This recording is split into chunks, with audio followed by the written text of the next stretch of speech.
আসসালামু আলাইকুম, welcome back to my channel. আজকে আমি আপনাদের একটি নকশি পিঠার রেসিপি করে দেখাচ্ছি। আশা করি আমার এই রেসিপিটা আপনাদের কাছে ভালো লাগবে। চলুন তাহলে পিঠাটি তৈরি করতে চলে যাই। এখানে আমি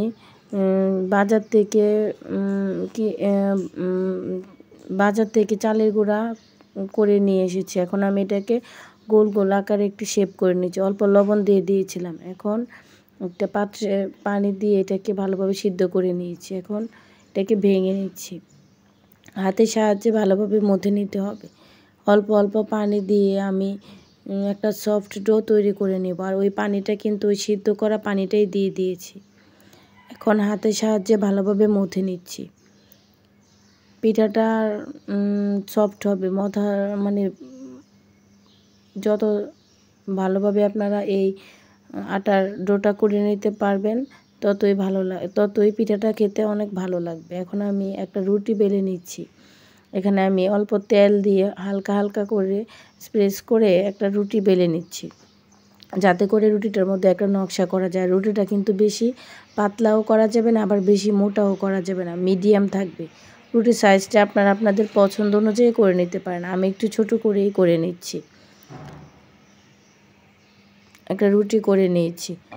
এই যে আমার রুটি তৈরি হয়ে গেছে। এখন আমি এটার মধ্যে অল্প তেল দিয়ে নিচ্ছি। আমি একটা নকশা করে নিব খেজুর কাটার সাহায্যে।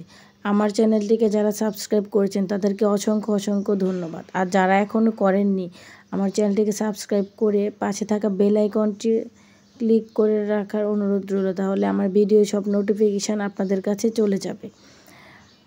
আমার ভিডিওটি না টেনে পুরোপুরি দেখার অনুরোধ রইল। এখন আমি এটাতে এই যে খেজুর কাটার সাহায্যে একটা ফুল তৈরি করে নিচ্ছি। এই যে এইভাবে খেজুর কাটা দিয়ে ফুল তৈরি করলে আপনারা যখন পিঠাটা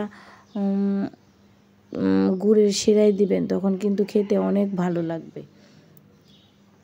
এই যে এভাবে করে একটা নকশা করে নেন। আপনারা আপনাদের পছন্দ অনুযায়ী নকশা করে নিতে পারেন।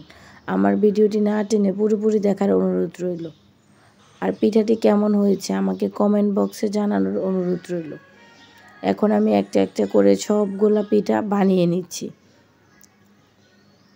পিঠাটা আপনারা নিজেদের পছন্দ অনুযায়ী বানিয়ে নেবেন, ছোট বড় আপনারা। এই যে আমি এভাবে একটা পিঠার শেপ করে নিয়েছি। এখন পিঠাটা কেটে নিচ্ছি।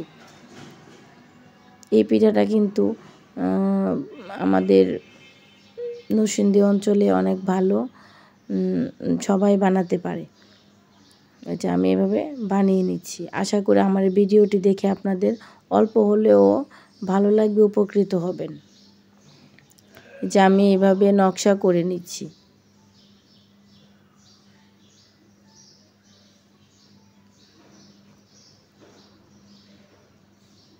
এখন মাঝখান দিকে কেটে নেব। দেখার সৌন্দর্যের জন্য এভাবে তৈরি করছি। পিঠাটা খেতে কিন্তু অনেক মজা। যারা খেয়েছেন তারা বলতে পারবেন। যে আমি এভাবে কেটে নেব। আমি সেম একই প্রসেসে বিভিন্ন নকশা দিয়ে একটা একটা করে সবগুলা পিঠা তৈরি করে নিচ্ছি। এই যে আমি আরেকটা পিঠা তৈরি করছি।